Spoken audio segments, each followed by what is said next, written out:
Hello, everyone. This is B. Wendy Jackson with the Against All Odds Professional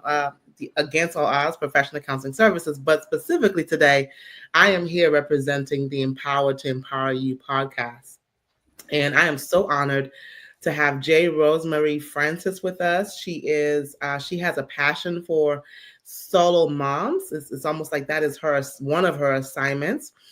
She mentors aspiring podcasters, and she is a serial podcaster. She told me she has 4 podcasters. Today we're going to focus on her. We're going to share her podcast. She's going to share her podcast specifically about solo moms.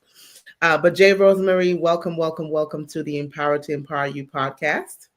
Thank you, Wendy, for inviting me along. I'm very happy to be here. Thank you. Yes, ma'am, my pleasure. So let's start with, we're going to talk a little bit about the courage to believe. And I think that that's such a relevant topic for so many of us today, because there's so many people that they stop believing just because of life adversities that they experience, stress, trauma, pain, hurt, disappointments, you name it. People have stopped believing. People have stopped believing in God. People have stopped believing, period. And so let's talk a little bit about that. And why is that such a topic that's important to you today? It's important to me because to believe takes courage. Mm-hmm. I mean, you have to have courage, one, to believe in a God you can't see, but two, to believe in yourself, right? And to believe that you are worth and worthy enough for that God you can't see to see you. Mm-hmm. You know, Absolutely. and yeah, and then you have to have that courage to follow the path that he sets for you. Mm-hmm. Absolutely. So let's talk about your passion for solo moms. Why that term? I just want people who are listening to be able to relate to the term solo moms. Hmm. So why the term solo moms, and who does that refer to? So I wanted to focus on single moms raising their children alone. But there were two things that turned me off the term single mom.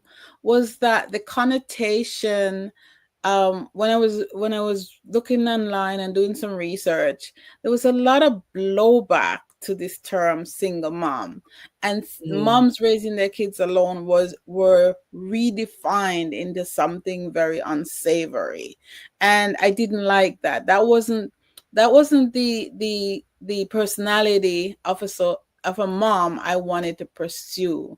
And so I actually was looking up some research and I saw the term solo moms. And I'm like, yeah, that sounds like what I want. And so for me, solo moms define a mom raising her children alone who is unmarried, who is divorced, who is a widow, or this Mm-hmm. person could still be married, still have a husband in the home or elsewhere.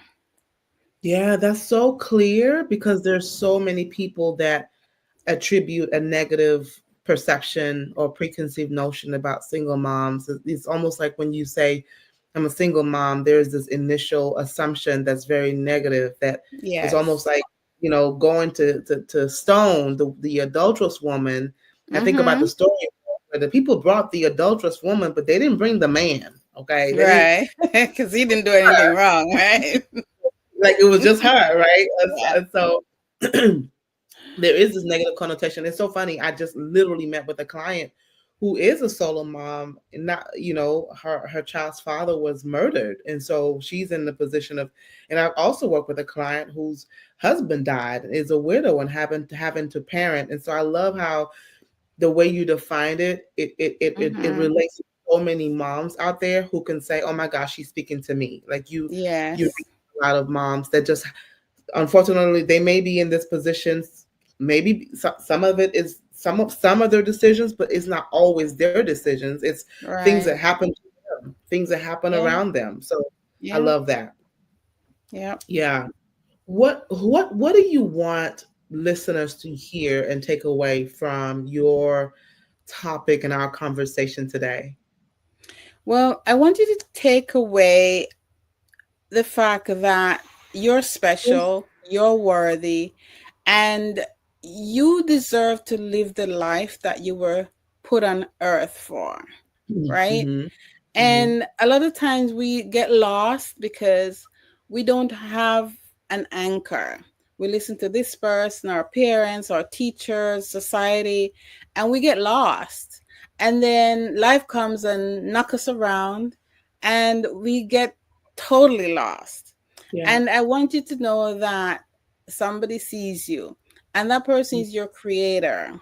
And whether or not you're paying any attention to him, he's paying attention to you. Yes. I want to Amen. make Thank you. that clear. That's so important. That's so important. So your journey as a solo mom, and I know you have a journey, and it is so impossible to get all of your journey in a short conversation today. But Mm-hmm. your journey as a solo mom, your journey as a mentor, you've been through a lot of adversity, and you get to share your heart. Mentoring is a big responsibility. Where you mentoring other aspiring podcasters, people who never probably knew that they could use their voice, people who probably didn't want to use their voice, and we'll talk about that in terms of the challenges. But you know, in terms of everything that you're doing now as a solo mom, a mentor, as well as a podcaster, what would you say is life-giving for you in this season? That's an interesting question. But one of the things I find myself doing is asking the question, God, what am I here for? Why is it that I'm doing this or doing that? And why do you bring this to me now? Yeah. And so I'm realizing that I'm here to shine my light on, and God will guide that light to take the effect, to make the impact it needs to make, right? And Mm-hmm. so my light, the things that gives me purpose and life is knowing that I make a difference in someone else's life. And Mm-hmm. usually, and it doesn't have to be a broad impact. It could be like Tony Robbins say, just a 2 millimeter gap, because the person could just be 2 millimeter away from the breakthrough, through, the project, the money, whatever. And I want to be that person who helps to shine a light on that two Mm-hmm. millimeter gap. I love that. Yeah. Yeah. Small changes make big impact. So, Yes. I love that you want to see the opportunities where the person may not even see that there's a crack, Yeah. right?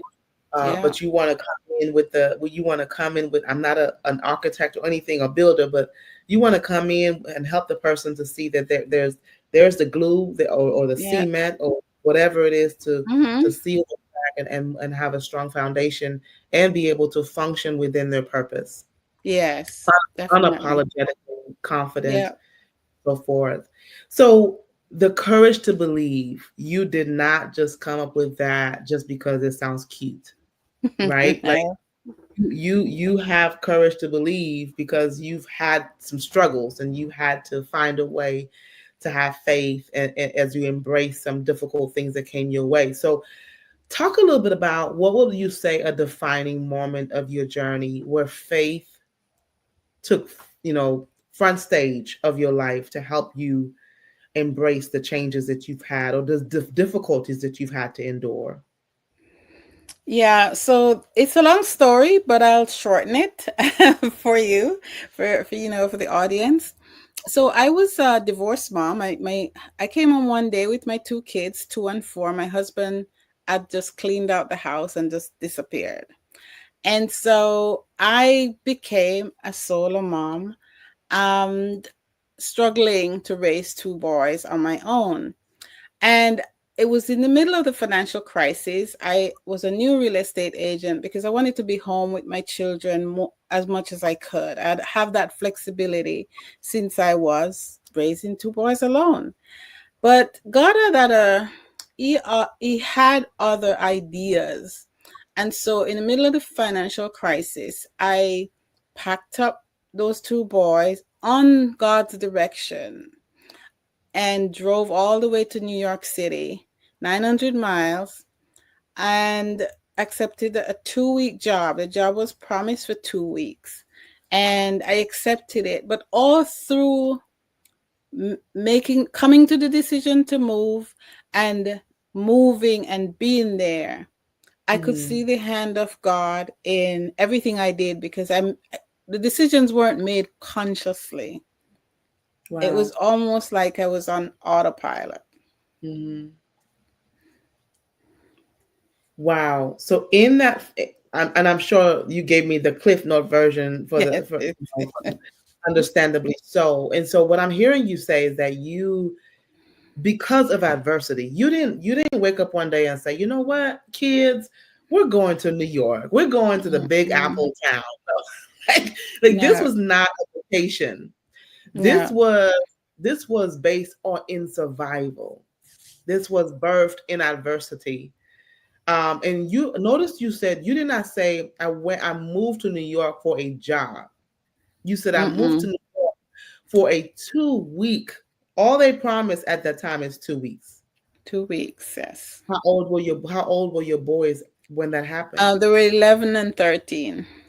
Wow. So they didn't go willingly. They weren't like, okay, mama, we're going to New York.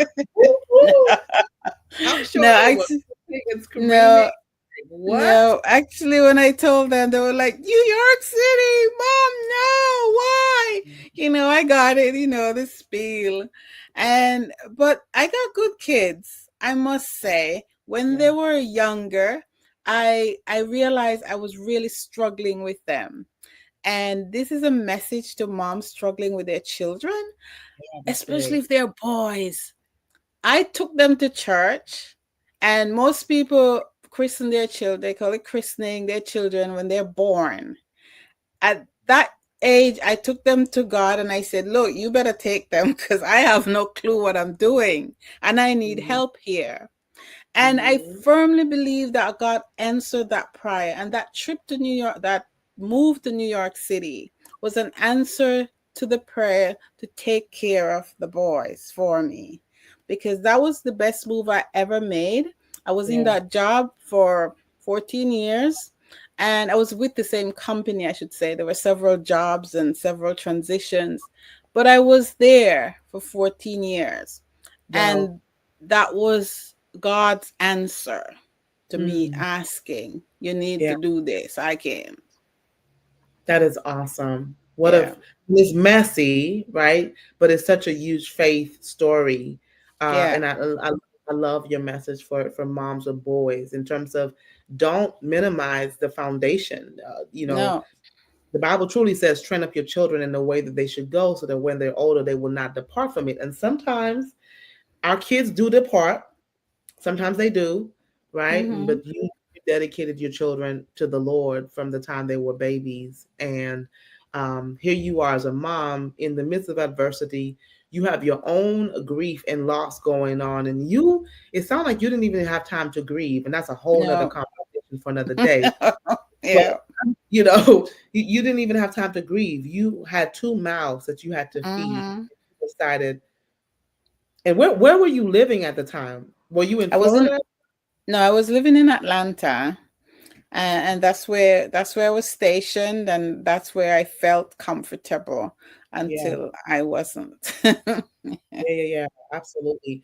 How would you say, looking back, in the moment that this was going on, I'm pretty sure that this was not a thing for you, but retrospectively looking back, how would you say that your faith, how you modeled faith, influenced your boys, your sons? It influenced them a lot. The other day, my middle son, he's 31 now. The other day, he was going through some struggles with work and different things, and he asked me, "Mom, how did you? We moved from Atlanta to New York. How did you do all of that?" And I explained to him, it's very hard to explain, but I had to trust God. And I got saved at 17. But it wasn't until that time, that period of time, that I learned what it was to trust in someone else.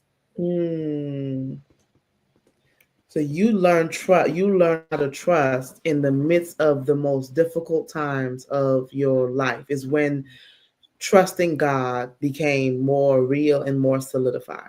Yes. And it's only after all of that that I realized I I I had to do that in order to do all of this. And when it was, because the results were so positive, I realized it was a good thing to trust in God.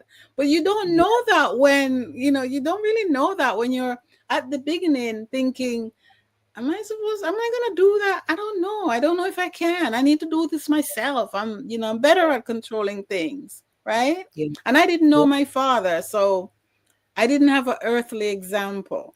So this was a tough situation for me. I could hear it. This was all up and down tough. I mean, talk about a situation where you were probably drowning because not having a good relationship with your father, and definitely how we perceive God sometimes is it affected by our natural relationship with our dads, right? So Yes. some people kind of project their issues of an absent father, of onto how we view God. And is that the right way? It's not, but it's just what happens. It's what Yes. happens. Glad to Yeah. hear that. Say that. Yeah. Definitely. Hmm. I also, one of the things that you mentioned is trust. And so there are so many times that we think, we sing it. We hear the Donnie McClurkin song, I will trust in the Lord. We declare, Mm-hmm. we believe that we trust in God. But it's through adversity we realize, oh snap, do I really trust God? Is is Yeah. that is that a solid foundation?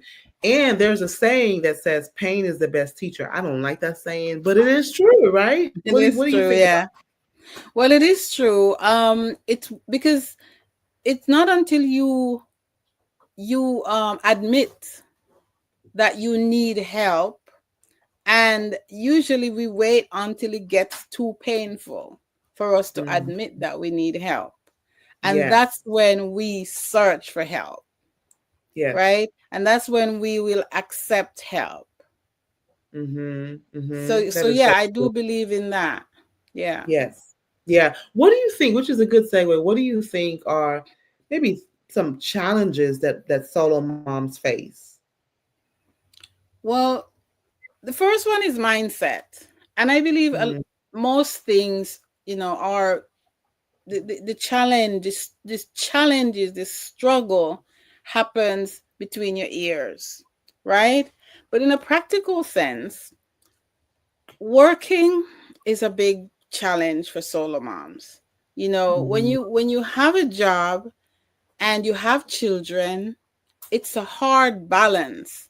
There is It's impossible to create work life balance, for instance, because, and especially if you get a boss or a company that targets you, because Yes. some of them do, because they know you're helpless, they think you're helpless, and know you don't have someone else to back you up, or you Mm-hmm. can't mount an offense if they bother you, right? I Mm-hmm. experienced this, so I know, right? And so it's a big struggle when you have to, the phone ring and it's the kids teacher, or you have an appointment and you need to go to the doctor. These are practical ways a mom raising a child alone struggle, especially if grandma is not there or Yeah. don't Yeah. care, right? And Mm-hmm. so that's one of the biggest, I think. I think another one is worry and fear. Mm-hmm. I used Mm-hmm. to lay at night. I had teenage boys now in New York City, in Brooklyn. I used to lay awake at night worrying if they're not in the house, you Wow. know? So these Yeah. things, it's a lot. And, like I said, a lot of it is here, but some of Yeah. it are real. Some of it's Sure. real, you Sure. know? Definitely. No, I appreciate that. Then I know I recognize those are a few challenges. I can imagine that, one of the things we talked about offline was self-worth and identity, because for example, if you are married, for X amount of years, right? And your identity is now tied to being a wife, and now you're no longer a wife, but you're Mm-hmm. just a mom. And what does that look like? Who are you as a result of this? And the reality is, we know as believers, our identity is not tied to what we do. Our Right. identity is to the cross and what Jesus did, right? And so, but Yes. sometimes we attribute our identity to our roles in life and our Yeah. tasks, our to-do Yeah. list, and all the things, our jobs. Yes. I can imagine that there's a lot of almost rebranding that needs to happen, renewing of the mind that needs to Yep. happen to really shift a Transformation. lot. Transformation. Yeah. Yes. Yeah. Hmm. And can I just add, if I may, one of the biggest, the other biggest challenge, as you say, is that we wrap ourselves up in our kids, Yes. and the kids become our identity. Right? Mhm. I've interviewed moms who I talked to about taking care of themselves, and they tell me, I don't have time to take care of myself. I'm taking care of my kids. So who are you going to be left over to take care of your kids? Yeah. One, I mean, and two, your duty in life is to do what God sends you to do, That's right. you know? That's And right. so that's a big struggle I find as well. That is so true. I literally have a mom that is like, I don't know what to do with myself when my child goes off to college. Mm-hmm. You said the children has become an identity, but also the children have become an idol, and Yeah. we don't. That's a whole nother subject. Oh, yeah, Whole nother thing. definitely. But that's a real thing that we Yeah. wrap ourselves so much in what they doing, and we want to live out our childhood dreams through our kids, and then you have these Mm-hmm. adversities come, and some people really don't know who they are when the child is Right. gone, because Yeah. everything is wrapped around what I do for my child, my child, my child, my Mm-hmm. child. You know, Mm-hmm. so that is Mm-hmm. definitely a necessary conversation. So let me switch gears for a second. You focus on helping people as a mentor. You focus on. I would imagine that you focus on helping people to dream again and to activate their dreams and to take steps to believe again. And so, what are some examples of practical steps that if somebody, in fact, what encouragement would you give if somebody has, because of adversity, has just stopped dreaming? There are focusing on survival. They're just basically existing. They're not living the abundant life that Jesus talks about, right? How Mm-hmm. do you what do you say to somebody like that? And then how do you get them to begin to get up and walk and dream and move and act? Mm. Oh, that's a tough one. And I could do all the platitudes and say, do this and do that. But I'm going to suggest something that people in the financial space suggest when you're snowed under by debt. Yeah. Get out a blank piece of paper and a pen and make a list. And my encouragement is to journal. Write down your thoughts. What is Yes. going through that head of yours? How do you Hmm. feel about yourself? How do you feel about God? How do you feel about the world? Who is against you and who are you against? Write all that down. The, the most important thing is to get all that out of your head and get it on the paper. Hmm. Because once you do that, you start to notice change. Yeah. And it will allow you to examine yourself. The Bible says, let a man so examine himself. And this will help you to do some self-reflection, Hmm. examine what is going on with you. Yes. As a man thinketh, so is he. What are you thinking? Write it down so you could see it. So you could Hmm. see what it is you're thinking. Because sometimes while it's going on up there, you can't. Hmm. Hmm. That's so So true. that's where I would start. That's good. That's good. Let's talk about your mentoring. You mentor podcasters, and as you yourself have 4 podcasts. Go ahead and just identify the names of your podcasts for the Okay. listeners. Okay, so there's Solo Mom's Talk, which is the first one. And from Solo Mom's Talk, because I realized that I just love the process of podcasting, I started tools of the podcast trade to demystify podcasting, right? Then I started the third one is a private podcast. It's not really available publicly, and it's Okay. called Abandoned Daughters of Caribbean Moms. And if you're from the Caribbean, you'll understand that title.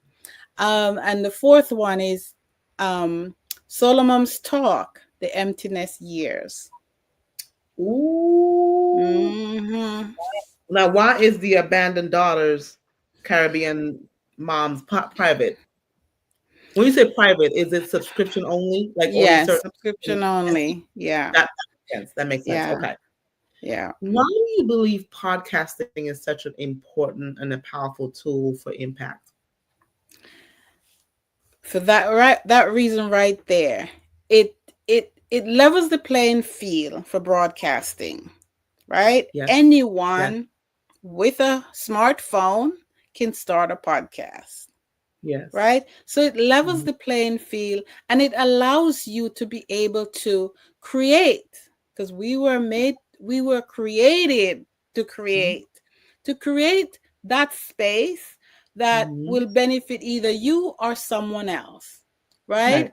And if you can imagine that anyone can listen to your message, anyone, somebody in the fields in Ghana with a smartphone and a headphone can listen to your podcast. Absolutely. This is what makes it so amazing. It's exciting. You can interview somebody in Australia sitting in the middle of Austin. I mean, it's just unbelievably amazing. And you can see that the only thing that excites me more is talking about moms. I know, you almost came out the screen.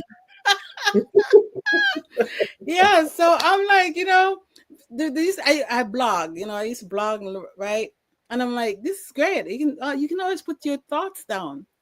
But you have to get people to come read. Podcasting is just it's simple, right? It's simple. Yeah. It's easy to start. It's easy to do. It's easy to listen to.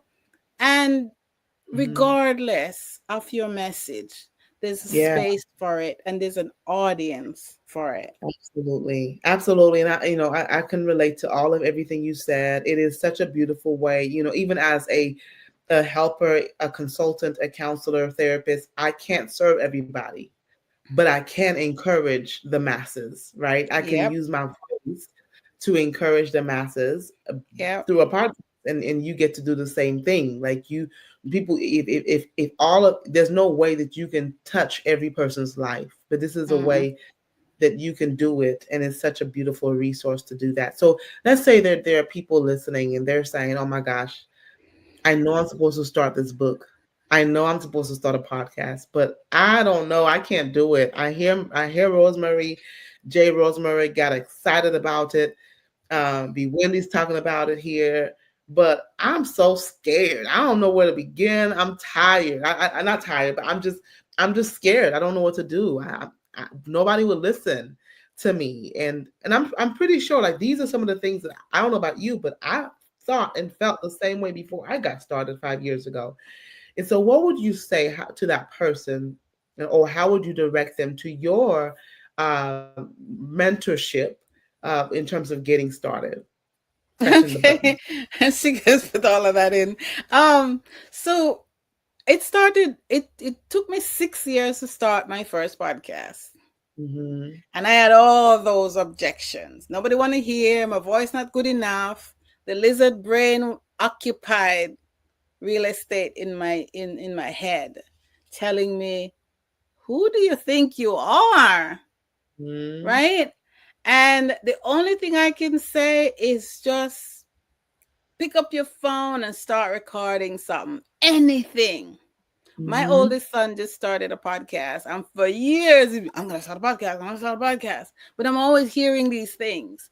I have to book a studio and go in and no, I said, no, you have a smartphone, pick it up and start talking. What is on your mind? Get it on there.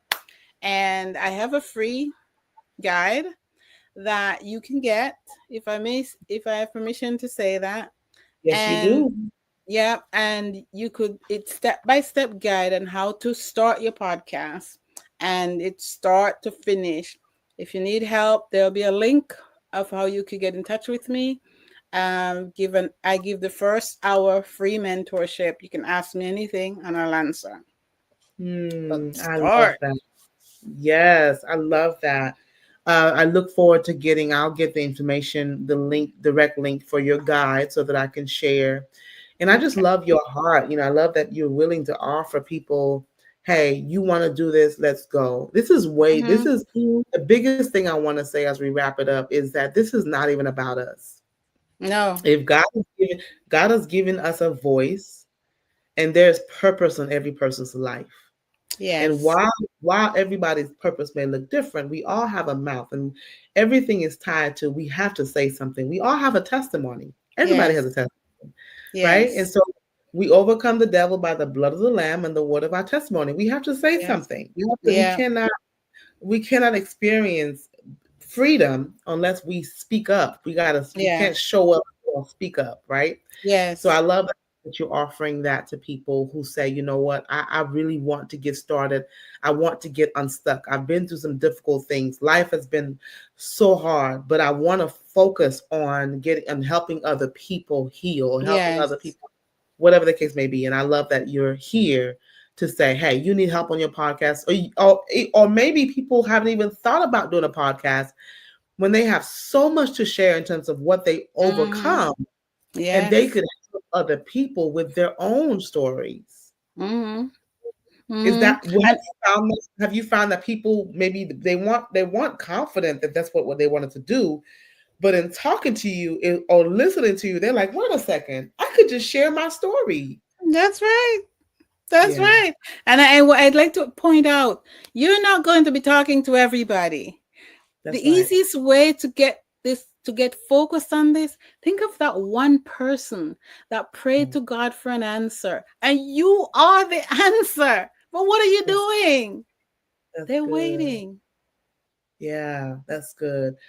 Wow, Jay Rosemary, thank you so much for your service and mentorship. Where can people find you? Let's end with that. Okay, I'm all over the internet. I'd like to say, J Rosemary, J Rosemary one, and on Instagram. I have podcast tools of the podcast trade and Solo Moms Talk. You can easily find those. I have my mentorship program is called the Podcubator, and Mm, that's podcast incubator. So the Podcubator is at podcubator.com, and that's where I host all the materials for the mentorship program. Solomom's Talk is solomomstalk.com. And yeah, I'm on WhatsApp as well for anyone who's on WhatsApp. awesome. Well, thank you so much for sharing your time and your heart with us. I'm so thankful for where you are and how you're serving other people. Is there any final gem, any final thing that you feel convinced to say before we ended the recording today? Thank you very much for having me. I really appreciate this opportunity, and I'm going to just ask you, if you have something you need to share, just go ahead. Just do it. Doesn't have to be Yeah. perfect. It just has to be done. I love that. I love that. Well, Yes. this is Be Wendy Jackson with Empower to Empower You podcast. If you're listening to J. Rosemary and you're thinking, you know what, definitely I want you to connect with her. I'll be definitely sharing her links and the website and also the link for her free guide. But if you're listening and you're saying, you know what, I've been sitting on the sidelines way too long, I have something to share. I've got to bust through that fear, and it's not about me.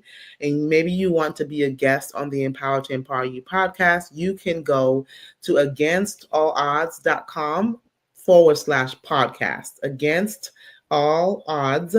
That's AGAINSTALODDSPCS.com/podcast. I'm accepting applications at this time. Listen, I look forward to listening, to tuning, to hearing from you later on. And again, thank you so much, J. Rosemary, for being here today. Thank you. Thank you for having me. I You're appreciate it. welcome. You're welcome.